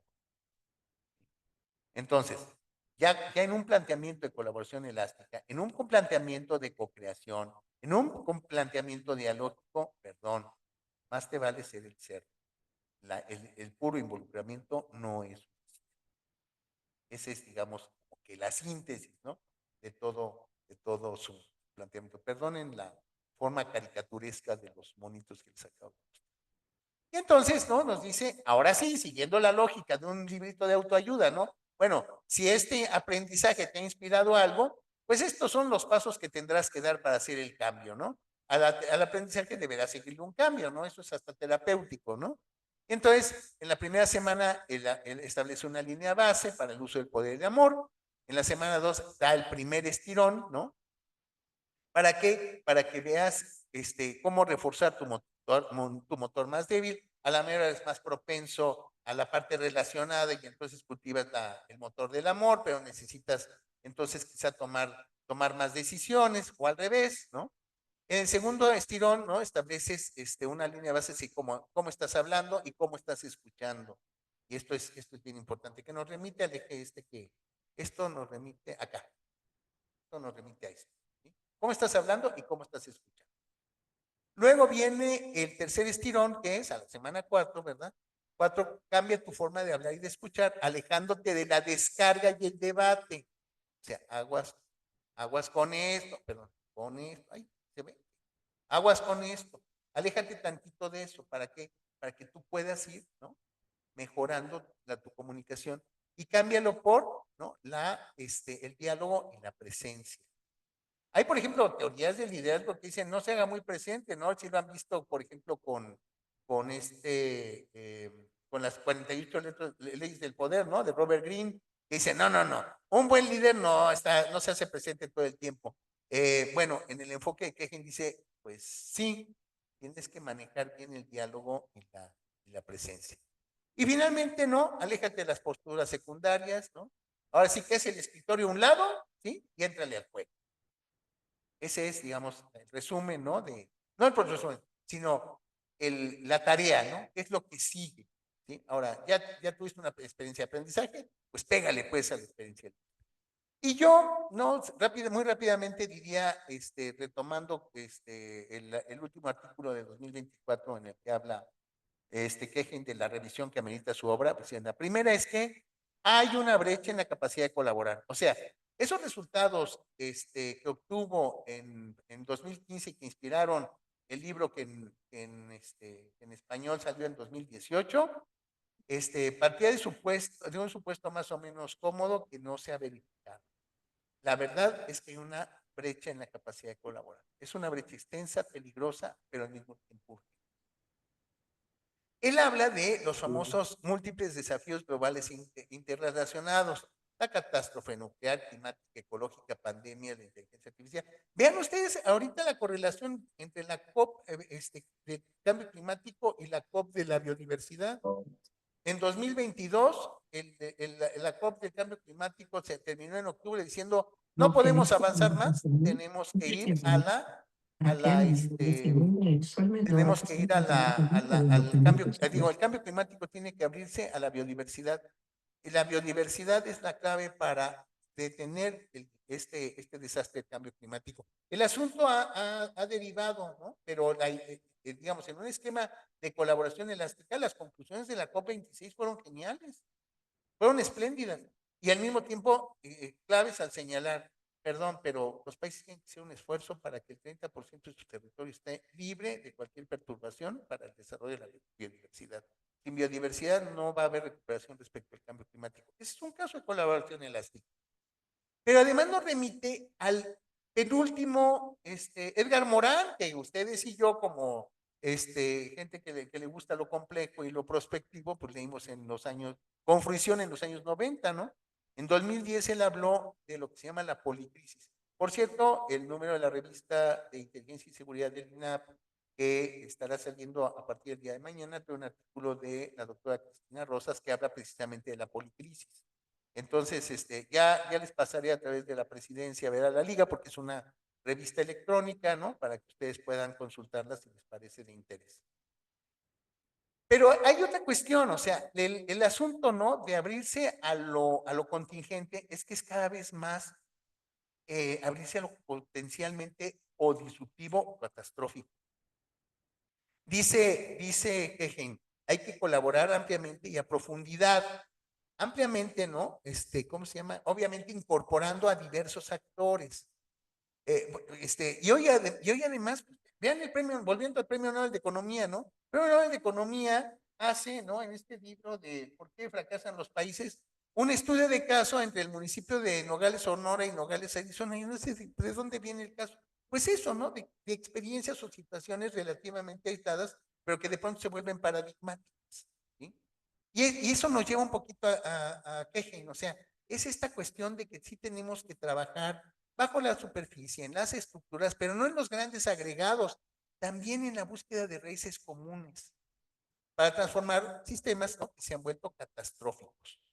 Ahora, esto me lleva a otra autora, Susan Cayen, que dice, en el mundo de catastrófico de los desastres de hoy, ¿se acuerdan que los desastres eran causados por la falta de alineación de los astros en el firmamento, ¿no? De ahí viene la palabra de desastre. Por cierto que el 21, ¿no? Hubo una peculiar alineación de los astros.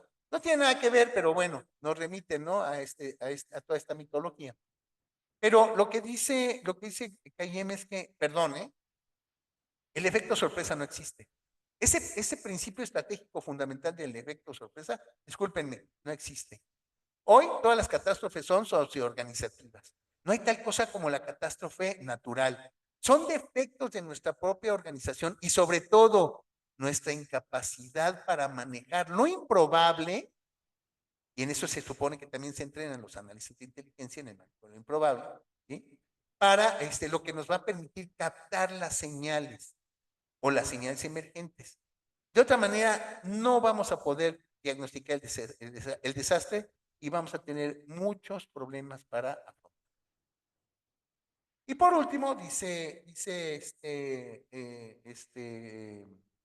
Kegen, ¿no? Hay contextos exacerbados o sea, además de los desafíos, tenemos la polarización, la desconfianza, la fragmentación, la deshumanización y la violencia. ¿Entre quién? Pues entre todos los actores, ¿no? Partidos, grupos identitarios. Y hoy por hoy, diríamos, hoy por hoy, rivales geopolíticos, ¿no? Ya vemos cómo el problema de Canadá, ¿no? Hace esquina con el problema de Groenlandia, ¿verdad? ¿A partir de qué? Del cambio climático. En el norte de Canadá se abre una vía marítima que ya están utilizando, ¿no? Que están utilizando otros países, olvidando que eso forma parte de la zona económica exclusiva del Canadá, pero que conecta perfectamente con el tema de Groenlandia, ¿no? Entonces, sí, estamos viendo, ¿no? Fenómenos, pues, fenómenos críticos precipitados por el cambio climático, pero además se encuentran, ¿no? En situación de enfrentar la polarización, la desconfianza, la fragmentación, la deshumanización, vaya, ¿no? Y la violencia. El tema de la deshumanización muy asociado al tema de la biodiversidad. Y aquí me voy, y con eso termino mi exposición, y muchísimas gracias por su atención, cerrando precisamente con Richard Sennett. Richard Sennett dice, lo contrario de la cooperación, él no habla de colaboración, él habla de cooperación. Él dice, la cooperación es un rasgo evolutivo fundamental. El estudio de la cooperación nos demuestra que ha podido más la cooperación que la competencia en el proceso evolutivo. Y nos dice, ¿qué es lo contrario de la cooperación? El tribalismo. Y el tribalismo es la situación de nosotros contra ellos. Amigo, enemigo, bien, mal, víctima, perpetración, ¿no? Estas, ¿no? Dicotomías, ¿no? Que impiden avanzar, ¿no? En el comportamiento, en la solución de problemas. Y termino de cerrar con Martha Nussbaum y el tema de la ira y el perdón. Lo que estamos viendo, ¿qué descarga, no? Dice Kegen, es que hay una descarga. ¿Pero qué descarga o qué se descarga hoy? La ira. La ira de lo que en la terminología periodística inclusive se recoge como retribution. O sea, he sido objeto de un ultraje y por tanto tengo derecho a la venganza. Y así es como voy a actuar. Ya te aviento 42 descargas de venganza. Retribution se ha vuelto parte, fíjense, de ser un defecto porque impide la acción de la justicia y perpetúa las venganzas inclusive gratuitas. ahora forma parte del léxico político inaugural. Yo estoy aquí porque fui ultrajado y por tanto esto que me hicieron amerita una venganza, un desquite. Y ahí pues la recomendación es el libro de Marta Nussbaum, La ira y el perdón, también de 2018, ¿no? Del Fondo de Cultura Económica que habla de eso. ¿Y cuál es el defecto de la ira? También el defecto del perdón, que nos remiten al pasado, a un pasado que ya no se puede cambiar. Y nos limitan o nos dificultan la búsqueda de un futuro mejor, que solo es posible de la mano de la justicia. Y sí, Nussbaum, como Keijen en su revisión, están de acuerdo en que hay que incorporar como un motor, además del poder y del amor, el tema de la justicia. ¿Por qué? Porque no podemos estar en una situación de retaliation, ¿no? De continuas represalias, ¿no? Ahí te van mis aranceles y ya contestó Canadá, pues ahí te van los míos, ¿no? Pues sí, eso es lo que logra un planteamiento que hoy está fundado en la idea de la ofensa como ultraje que amerita una venganza. Pues sería mi comentario, ¿no? A la obra de Keijen, quise aderezarlo con otras referencias también para que no se quedara solamente con la ficha bibliográfica, ¿no? O el pase de lista de nuestro autor. Y sobre todo, pues tratar de actualizarlo, ¿no? A las todavía tempranas circunstancias que estamos viviendo hoy por hoy en nuestra red. Y bueno, pues estoy abierto a sus preguntas, comentarios, ¿no? Yo con esto terminaría de compartir esta pantalla. Muchísimas gracias. Muchas gracias por los comentarios, ¿no? Gracias a ti, maestro. Gracias, qué Genaro, ¿viste gentil Genaro? y Genaro ya además nos... muy oportuno. Sí, ya te saludaron y también a Marilena Rúa ahí está Marilena Rúa, de muchas gracias. Colombia, Sí, de Colombia, también el doctor Henao ajá. tiene alguna experiencia o reflexión, porque algo que me da mucho gusto es que cada vez que menciono al autor entre compañeros de Prospectiva de Colombia, inmediatamente lo refieren, inmediatamente lo ubican. Entonces, si quieren compartir algo al resto de la audiencia, adelante. Muchas gracias por sus comentarios. Gracias por los comentarios, gracias por el encuentro con antiguos amigos, colaboradores, ¿no? De experiencias, no por pretéritas, Y menos bueno, algo que comentaba el doctor que menos útiles, algo que comentaba él es que está haciendo una revisión crítica de la obra. Entonces así es. esperemos que la UNAM se ponga la pila y nuevamente la publique, la nueva edición, y que esa sea una oportunidad, como bien dice Conchita, pues para invitar al autor, no, sería Claro. maravilloso. Doctor Hernández, adelante, por favor, tiene usted la palabra. Muchas gracias, Alma. Felicitaciones, Adelante. Severino. Es una excelente revisión crítica y una exposición de un texto que es bastante complejo el poder abordarlo por los conceptos tan profundos que tiene. Yo quería referirme a los trabajos que hace Ancagen en Colombia y especialmente el de los escenarios de Destino Colombia, que fueron hechos en 1997 con horizonte del 2012. Pero si nosotros tomáramos esos escenarios y le quitáramos la letra, el horizonte 2012 y dijéramos 2030 o 2040 o 2050, serían siendo totalmente válidos. Y este es tal vez uno de los procesos metodológicos más interesantes que se han llevado, y es con base en la teoría U de Otto Scharmer para hacer los talleres y de la cruz de escenarios de Schumacher y el grupo Lachelle. Se me permitió con una convocatoria muy amplia hacer esos escenarios de la paz en Colombia. Es importante aclarar que cuando se habla de estos escenarios de paz, entramos al concepto aristotélico que con toda seguridad las cosas van a ir mejor, igual o peor. y estamos en el espectro de las posibilidades, pero ha sido muy importante porque creo que Colombia ya ha transitado por absolutamente todos los 4 escenarios de la unión hacia la fuerza, la más vale pájaro en mano que ciento volando, todos a marchar y amanecer ahí veremos. Pero es muy importante porque hoy en día lo clave es la conversación estratégica. Y en esto, Cajen, sí nos llama la atención porque la base de todo es que tengamos conversaciones estratégicas sobre problemas complejos. Él tiene un libro sobre el abordaje de problemas complejos y desde ahí hay una escuela en planificadores latinoamericanos muy interesante como Carlos Matus, alrededor de sus vectores, el vector descriptivo de problemas, etcétera. Pero básicamente es cuando las comunidades pueden conversar sobre sus problemas, pueden abordarlos desde diferentes puntos de vista, pero sobre todo pueden apropiarlos con más de una sola persona, con más de un equipo de trabajo. Y aquí es donde viene la segunda parte que quería comentar, y es la gran diferencia que hay entre colaborar y cooperar. En inglés es muy claro el collaborate, ¿sí? En español se pierde porque a veces se confunde con cooperativismo o con cooperar. La gran diferencia entre los dos términos, lo importante no es que si se labora con otro o se opera con otro, sino que lo importante es cuando esos otros y ese equipo o ese colectivo está persiguiendo una meta.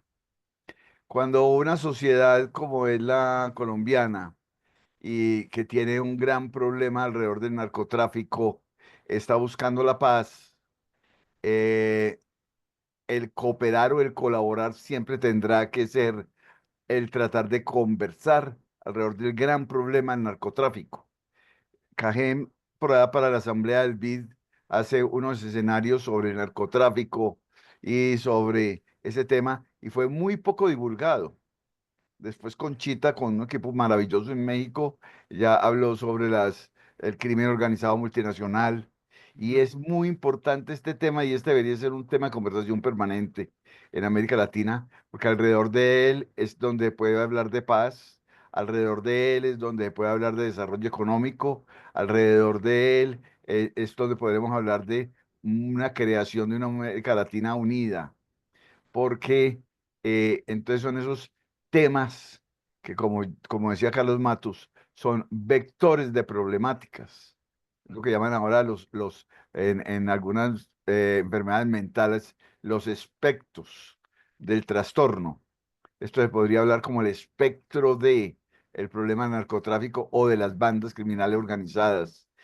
El estar mirando los escenarios y hablando sobre ellos, creo que daría muchísimo más profundidad que conversaciones que muchas veces dan en los chats de que miren lo que salió en este periódico, miren lo que se salió allí, que son análisis de coyuntura y se pudiera trabajar más sobre esos escenarios que no importa. eh, la fecha de vencimiento que tengan o el horizonte prospectivo que tengan, sino más bien de la implicancia que tiene en el que conversemos sobre asuntos determinantes. Gracias. No, gracias por su comentario. Yo quisiera añadir dos elementos que me parecen importantes, que sí es cierto. Se refería usted a Aristóteles, ¿no? Todos creemos que hemos leído a Aristóteles, que hemos leído bien, que está su ética por ahí, está su política por allá y su definición del hombre político y todo. Sin embargo, y me parece que hace al ánimo y al espíritu de tanto de la obra como de esta reunión de nosotros, hay un término que al menos yo desconocía, ¿eh?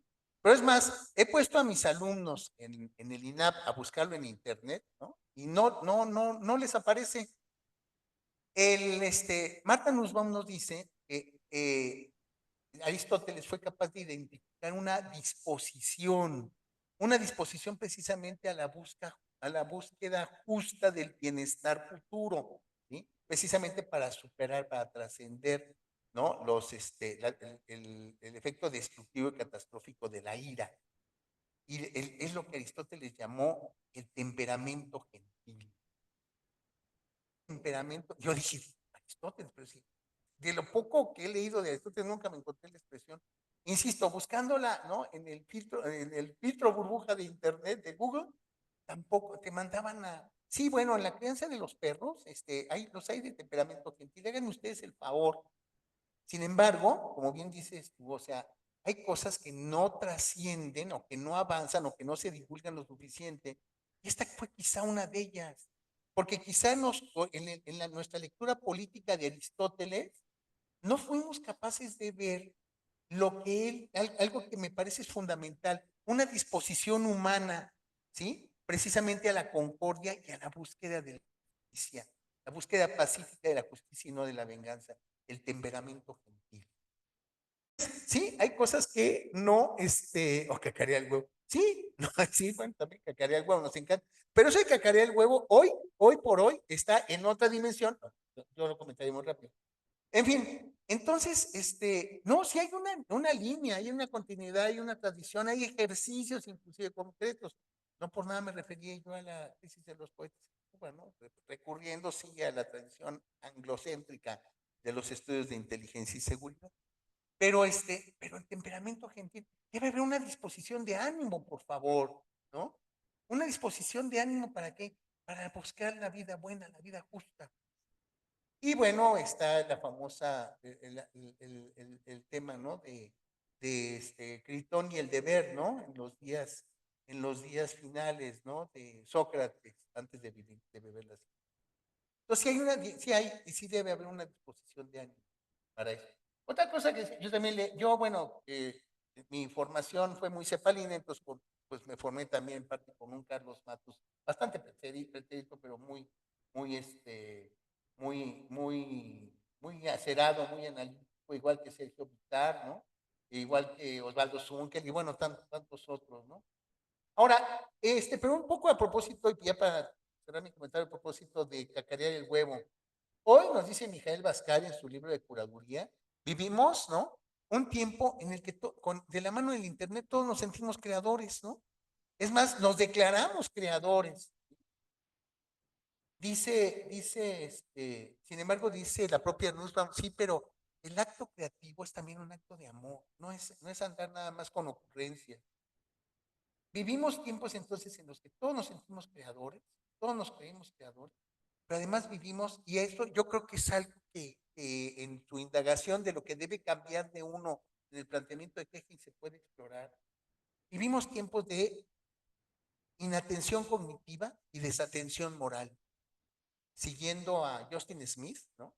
Él dice, es que que el internet es adictivo, que el YouTube, que las redes, sí, pero también hay un tema. Hay la habilidad cognitiva de la atención también es un valor moral, que tiene que ver con ¿qué? Con la práctica del cuidado. El compromiso atencional del Internet, nos dice Smith, ¿sí?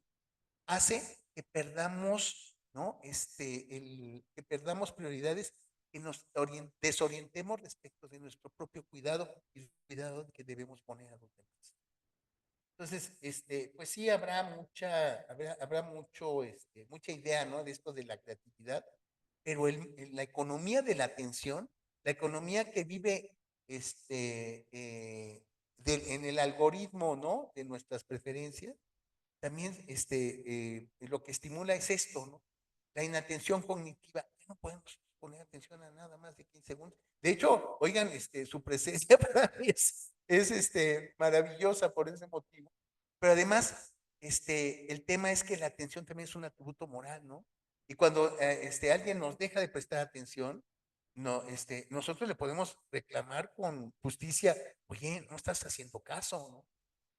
Yo creo que eso es otro factor, un factor. Y ahora en este mundo de las catastrófico añadiría otro elemento más, que es el tema del trastorno de estrés postraumático. Como se comentó en mi presentación, yo me tocó echar a andar y dirigir un poco más de un año un centro de atención psicológica y estrés postraumático.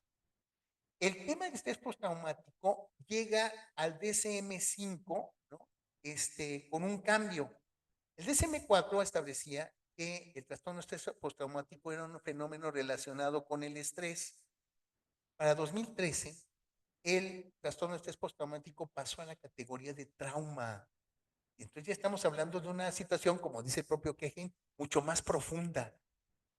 Pero, y ahí viene el tema de qué tan atrasado está el DSM-5, porque dice, sí, el trastorno de estrés postraumático puede ser porque lo viviste, porque lo viste o porque te lo contaron inclusive, pero no tiene nada que ver con los medios electrónicos. Así lo señala el manual de las enfermedades mentales.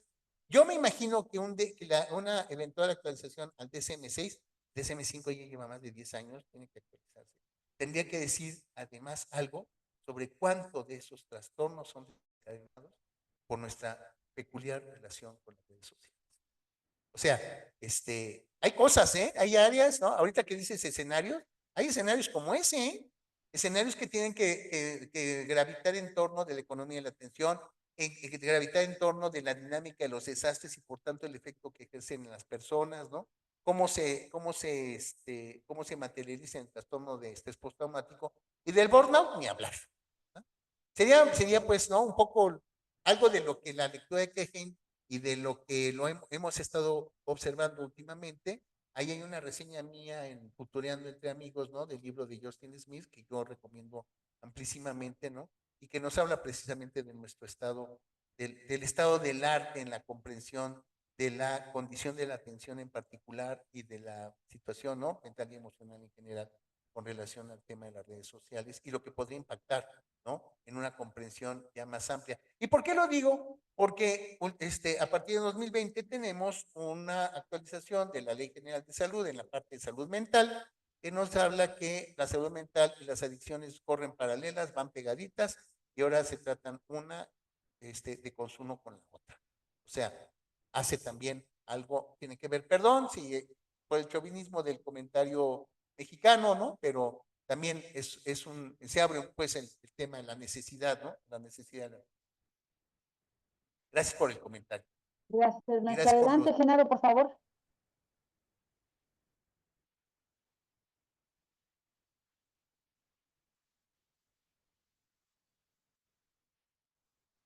Genaro, si gustas, creo que Ahora estás sí, muteado. escuchan, ¿verdad? Ok, pues solamente felicitarte, maestro. Muchísimas gracias por compartir esta maravillosa charla. Agradecerte después de tantos años que nos has iluminado con tu gran experiencia. Te felicito y ojalá sea más frecuente que nos podamos estar reuniendo. Agradezco a la RNI por facilitarnos este medio para podernos comunicar y compartir estas experiencias. Y pues desearte este 2025 que esté lleno de éxitos y mucha salud. Un fuerte abrazo, maestro. Solamente es para agradecerte y felicitarte por esta maravillosa charla. Gracias, Genaro. Genaro y yo fuimos compañeros de viaje en una espléndida experiencia que fue la primera y hasta ahora, por cierto, más exitosa y concurrida experiencia de profesionalización policial. Por cierto, aquellos de ustedes, y tú mismo, Genaro, supongo que ya tomaste nota, ¿no? De lo que salió en Diario Oficial de México la semana pasada, a propósito de los modelos, entre otras cosas, ¿no? De los modelos de atención y profesionalización policial que se busca desarrollar para las policías estatales, ¿no? Algo es una asignatura pendiente y fundamental. Gracias, Genaro, por el comentario y por darme pábulo, pues, a este añadido, ¿no? Para aquellas y aquellos de ustedes. Yo, pues, como se enseñaba en presentación, yo fui 14 años comisario de la Policía Federal y luego de la Guardia Nacional, y el tema de lo policial, pues, es algo que sigue teniendo repercusión, ¿eh? Muchas gracias. Un abrazo.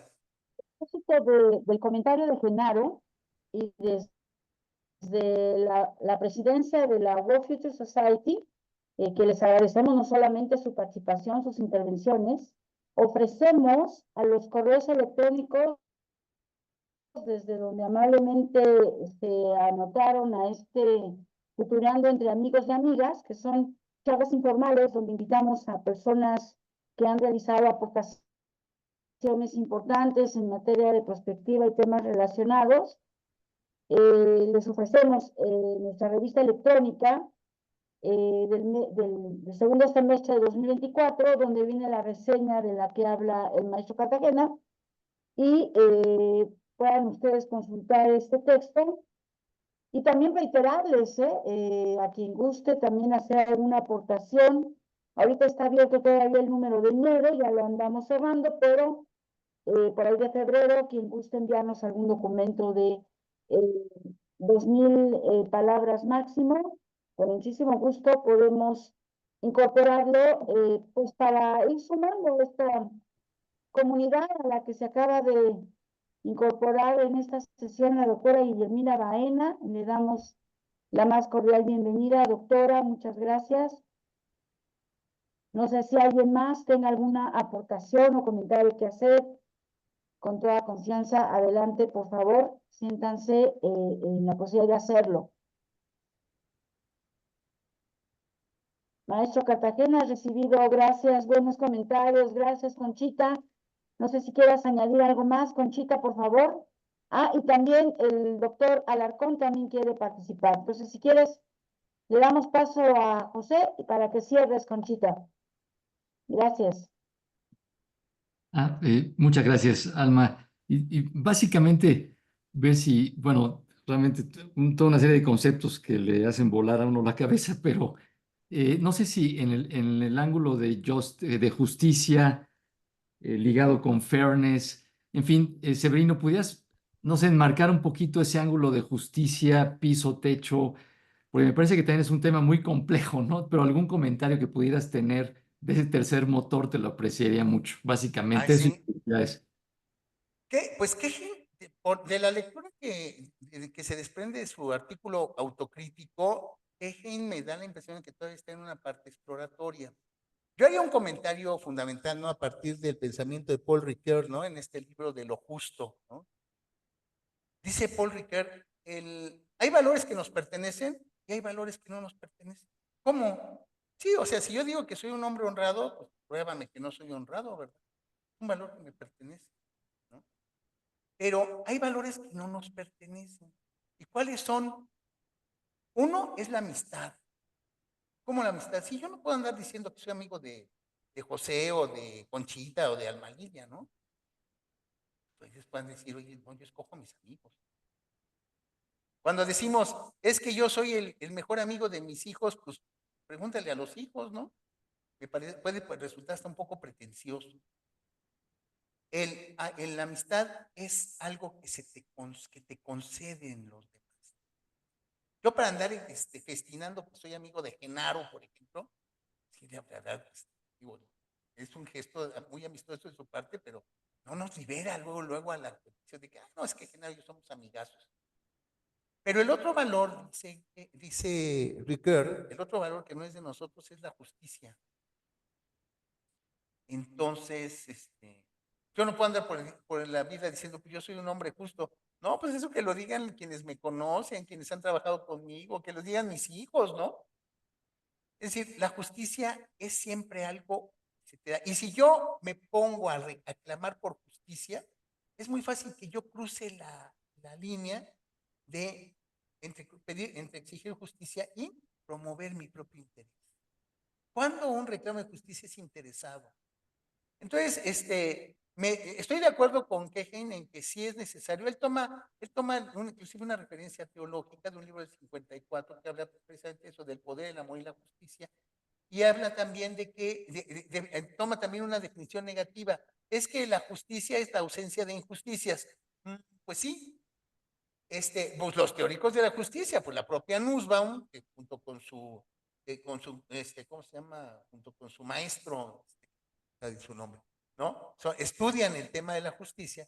Lo que dice Nussbaum es que la justicia siempre es la búsqueda de un futuro mejor, de un bienestar futuro.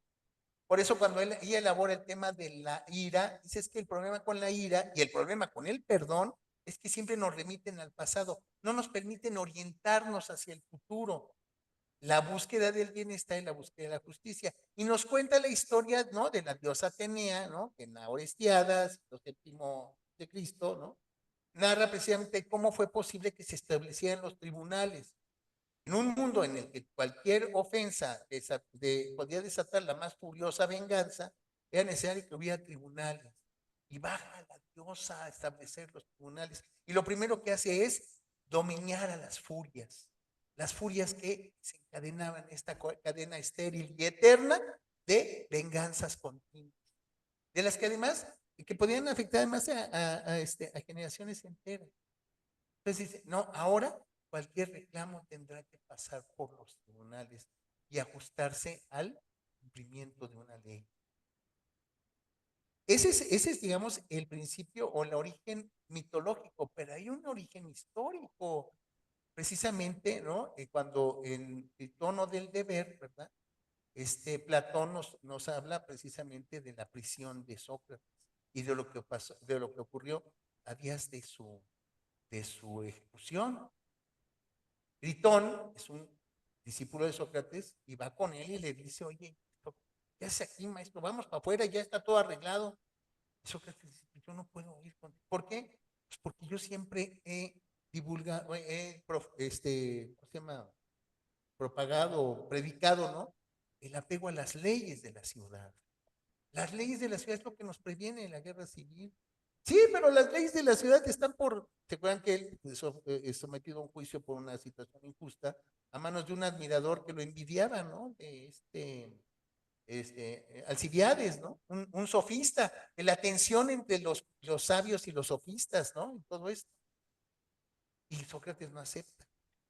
Yo esto lo uso para mis alumnitos de inteligencia, ¿por qué? Porque dice, bueno, ya entendiste que no, ahora te voy a pedir un favor, que la ejecución de la pena tomó un tiempo inusualmente largo, varios días, al término de los cuales, ¿verdad? Él bebió la cicuta, pero él recibió a sus amigos, recibió a Antipa, a su mujer, a sus hijos, ¿no? Y el ambiente estaba muy relajado. ¿Pero por qué? Porque Sócrates le dice a Critón, nada más tú me filtras aquí a los que me vengan a visitar. Y que no me vengan con propuestas tan extravagantes como las que me acabas de hacer. Y tampoco que vengan a llorar con... No lo quiero ver. Yo les digo a mis alumnos, a ustedes les toca proteger a su tomador de decisiones. ¿Y qué mejor tomador de decisiones que uno que está a punto de ser ejecutado? Pero además, ¿por qué? Porque él sabía, como se lo dice a Critón, ¿qué tal si yo me echo a correr? Pues, ¿qué pasó con toda mi prédica, con todas mis enseñanzas? ¿No? Él sabía que de él se esperaba un comportamiento ejemplar, por más imperfectas que fueran las leyes. Entonces, a todas estas imperfecciones, a todas estas líneas tan difusas, a todas estas cuestiones, definiciones negativas enfrente al tema de la justicia, yo creo que yo no conozco a Pejín, no conozco otros artículos que he publicado recientemente, pero esta idea de incluir un tercer motor, el motor de la justicia, lo va a confrontar con muy abundante y por momentos disonante, asimétrica, contradictoria reflexión sobre el tema de la justicia. Si me permites el comentario, y gracias por la oportunidad. No, muchas gracias y un tema definitivamente controversial y que, bueno, vale la pena tener presente. Muchísimas gracias por tus reflexiones. No, a ti, gracias. Pues yo te quiero felicitar, Severino. Tu presentación fue brillantísima, tus ejemplos comparativos extraordinarios. Y creo que yo he tenido la oportunidad de conocer a Cajeme personalmente a través de Mateo Lejarza cuando vinieron con Reos aquí a México, justamente con la promoción de Reos y con el Centro Lindavista, cuya labor del Centro Lindavista de restitución de los tejidos sociales se me parece verdaderamente excepcional, que nosotros tenemos que propiciar el que se difunda mucho más lo que todos estos pequeños grupos importantes están realizando para que se pueda construir un mejor futuro para todos, ¿no? Y quisiera puntualizar que la primera vez lo conocí aquí en México y la segunda vez lo vi en Dubái. En ese evento de Dubái hace 2 años, todo el mundo habló de ecosistemas y me parece que es un punto que tiene que retomar fundamentalmente, no nada más el tema de la justicia, si no se ve como un conjunto todos los elementos, se va a perder el horizonte. Y creo que en ese sentido sí valdría muchísimo la pena, y seguramente ya lo está trabajando. Él es muy amigo de Paul Sappho, también un gran futurista, y su participación allá fue muy brillante. Así es que creo que el invitar a que todos vayamos pensando en este esquema de armonía, de integración, y en el cómo sí se pueden hacer las cosas, y creo que ese es el punto fundamental de toda la tendencia de Cajane. ¿Por dónde sí podemos entrar? ¿Cómo podemos llevarlo a cabo? ¿Cómo lo podemos implementar? ¿Sí? ¿Cómo lo podemos trabajar juntos? Entonces, por allí pienso que puede ser una manera de seguir enriqueciendo lo que es la labor de la World Future Society con la secuencia de la presentación de todas sus conferencias, ¿sí? Yo quisiera, acabamos de terminar un trabajo de ver cuáles eran las aportaciones que habían hecho en las reuniones que tuvieron el Millennium Project y River recientemente en Monterrey. Y nos quedábamos con una información fantástica, y Alma Lilia, yo te invito a que hagas un ejercicio similar. Es decir, ¿cuál es la propuesta del proponente que presentó el día de hoy? ¿Cuál es su iniciativa de acción? ¿Qué fue lo que hicimos nosotros para todos los nodos? Eran brillantísimas los trabajos que estaban realizando, pero cuando se termina un congreso, sales tan saturado que es muy poco con lo que te quedas. Entonces, lo que acabamos de hacer es que acabamos de crear una metodología prácticamente muy sencilla, identificando cuáles son las principales aportaciones de cada ponente. Y a partir de eso, generar un correo electrónico, se hace una clasificación temática y que empiecen a interactuar los grupos. Esto hasta ahorita hemos recibido muchas felicitaciones de muchas partes del mundo, ¿sí? Identificamos 17 aportaciones de 2 días de conferencias, 17 aportaciones temáticas con 125 iniciativas con las que uno puede empezar a trabajar como una asociación, ya de una manera más activa y donde se pueden hacer colectivos que sigan con toda esta maravillosa esfuerzo que hiciste el día de hoy, ¿sí? En todos estos análisis comparativos y todas las intervenciones, la de Lucio me parece muy brillante porque la vivencia con Cajane es muy importante allá en Colombia, ¿sí? Y al igual que en Sudáfrica, es fundamental. Creo que sí podemos todos aprender mucho más y podemos seguir interactuando, sobre todo cuando queremos estar investigando y escribiendo sobre los diferentes temas, ¿no? Ojalá lo puedas hacer, Alma Lilia, a partir de esta conferencia en la que ya te diga específicamente cuál es la iniciativa que tiene Severino, ¿sí?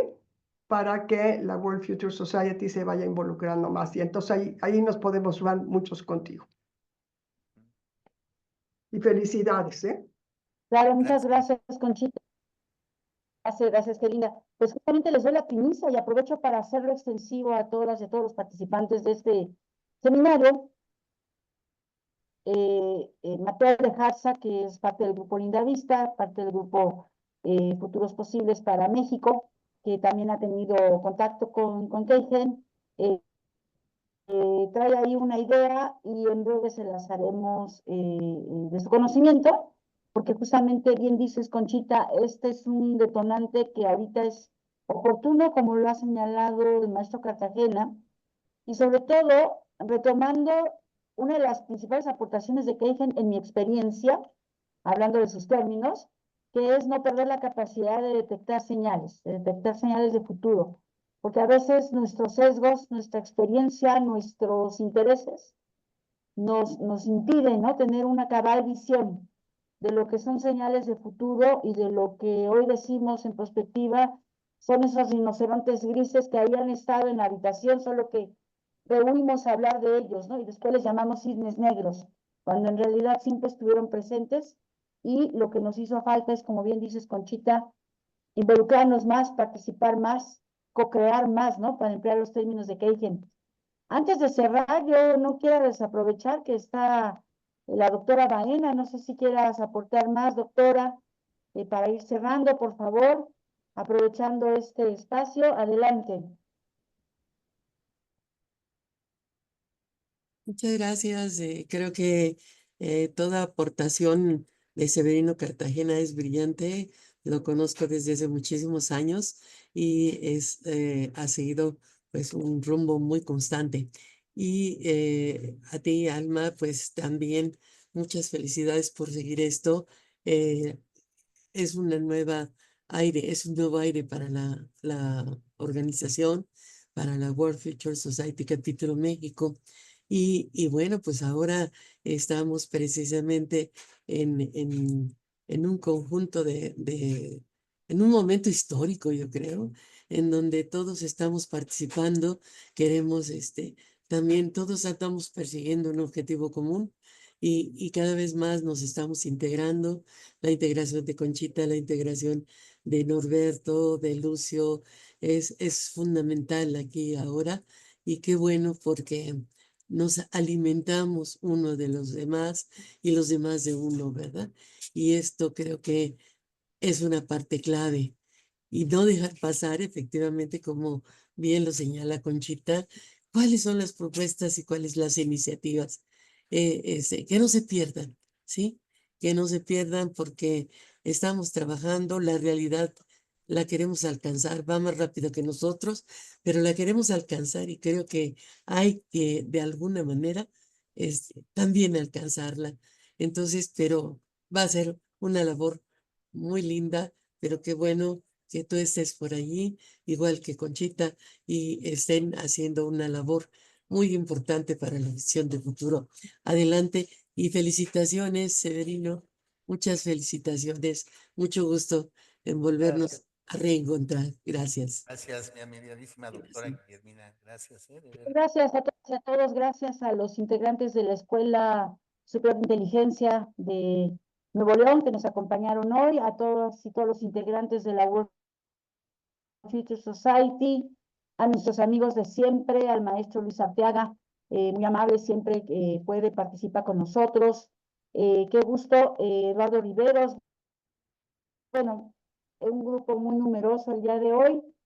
Y María Elena, compañera, condiscípula y una gran perspectivista en ciernes, una actora importante, ¿no? De trabajos muy interesantes en materia de perspectiva desde Colombia. Pues muchísimas gracias a todas y a todos por su atención. Seguimos en contacto. Gracias por compartirnos sus datos. Un abrazo y hasta el siguiente Futureando entre amigos y amigas.